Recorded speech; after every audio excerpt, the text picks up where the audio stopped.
मध्य प्रदेश के अंदर सत्ता से जाने के बाद कमलनाथ जी मानसिक दिवालिया घोषित हो गए हैं, क्योंकि इस प्रकार के देश विरोधी बयान विश्वव्यापी इस महामारी के संकट में भी कोई राजनेता इस प्रकार के बयान वही दे सकता है जो मानसिक दिवालिया हो।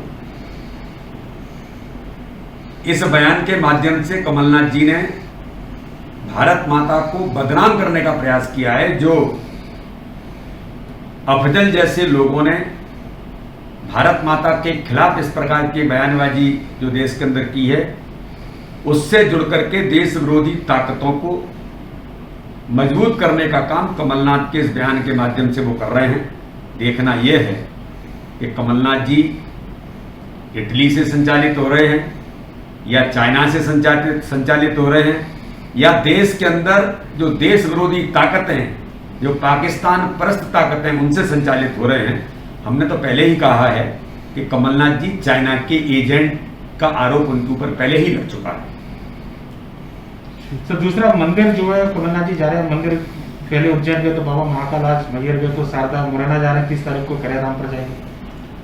देखिए, चाहे वो मंदिर जाएं या कहीं भी जाएं, लेकिन जिस प्रकार से उन्होंने भारत माता को अपमानित किया है, देश विरोधी ताकतों को मजबूत करने का काम इस प्रकार के बयानों के माध्यम से किया है कि भारत महान नहीं, भारत बदनाम है, ये बहुत गंभीर है और भगवान भी इनको माफ नहीं करेगा। देश की जनता तो इसका जवाब देगी ही, महाकाल भी जवाब देंगे, मैहर की माता भी जवाब देगी, क्योंकि हम सब लोग तो देश की रक्षा के लिए, देश को इस संकट से बचाने के लिए उनसे अनुनय विनय करने के लिए जाते हैं। लेकिन कमलनाथ तो देश को बदनाम करने के लिए, मंदिर में जाकर के देश को बदनाम करने के इस प्रकार के बयान दे रहे हैं। अत्यंत दुर्भाग्यजनक है, जो देश के लिए घातक है। सर, केंद्र सरकार गृह मंत्रालय ने गाइडलाइन जारी की है जो 31 मई तक की, 30 जून तक जो है जहां संक्रमण ज्यादा है सख्ती से लॉकडाउन का पालन करा जाए। 1 तारीख से मध्य प्रदेश के अंदर अनलॉक की प्रक्रिया शुरू होने वाली है, तो क्या केंद्र की गाइडलाइन और सारी चीजों को ध्यान में रखा जाए? देखिए, केंद्र की गाइडलाइंस को पूरी तरह से ध्यान में रखकर,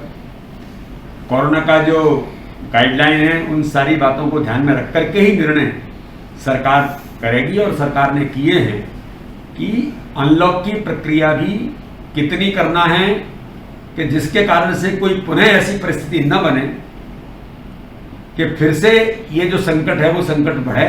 इसलिए मध्य प्रदेश की सरकार इसमें बहुत संवेदनशील है और अलर्ट होकर के जो आवश्यक निर्णय होगा वही करेगी। सर, दमों के लेकर क्या जो परिणाम निकल कर उसको लेकर पार्टी ने समीक्षा वगैरह सब कुछ कर लिया है क्या? बिल्कुल किया है। दमों की समीक्षा लगातार हमने की है और बहुत नीचे तक की है। सारे लोग जो उस काम को देख रहे थे उनके आधार पर सबसे बात करके हुई है। हमने उनको नोटिस भी किया और उसके जवाब मिल लिया। इसके बाद संगठन और उस पर जो निर्णय करना है वो सबसे बात होने के बाद निर्णय करेंगे।